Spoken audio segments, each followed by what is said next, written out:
Okay, this is a plain drill. If you have the Tour Striker Smart Bag, it's really going to be helpful if you have a mirror. You definitely need to watch yourself do this. Super, super important. So you try to set the bag angle close as you can to the line of the golf club at address, which I've done pretty closely here. Give yourself at least two and a half, maybe three golf balls from the edge of the bag to your golf ball. Then what we're going to do is start the backswing, and we're going to set this, if I can perhaps show you a simulation of an overhead view. So there's the bag, and the golf ball for a right-handed golfer needs to be pretty close to the left edge. Again, this is your overhead view as if we're swinging in that direction.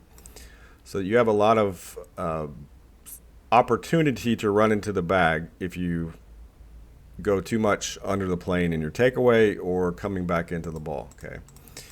So once you get this set up properly, you're going to watch yourself do this. You're going to take the club back along the bag. And then once you clear the bag, the shaft should be roughly, excuse me, roughly parallel to your line of flight, okay, for a microsecond. And then we're going to start planing the shaft when the hands are about waist high so that it's pretty close to the bag angle, okay. We may just rehearse that section for a few minutes just to make sure if we have any trouble, the hands extending off the body or the club way too up here or any of those different variables, we can start to isolate that. Then once we get that shaft angle set, then we're going to climb a little higher. We're going to go to about lead arm parallel. Again, we're going to be noticing the angle of the bag and the shaft. They should be really close together, and that's why you need a mirror.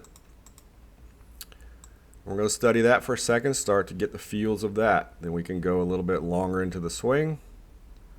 Once we get to the top, we're going to be looking at the left arm. Should be fairly close to the bag angle. And the shaft should be fairly close. We really don't want the shaft over here or over here because that just makes much more work to do in the downswing.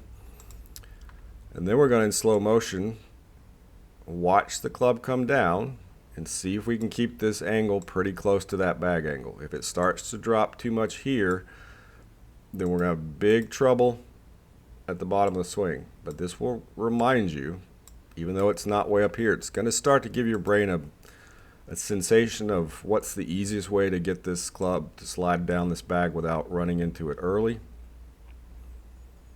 I'm going to do a rehearsal or two, and then we can put a real swing onto it. All these swings should be done pretty slow, okay? Not a lot of force being applied. A lot of reps should be done without the shot. I'm just showing you what it should roughly look like with hitting a ball. This is great for foam balls, great for indoor work.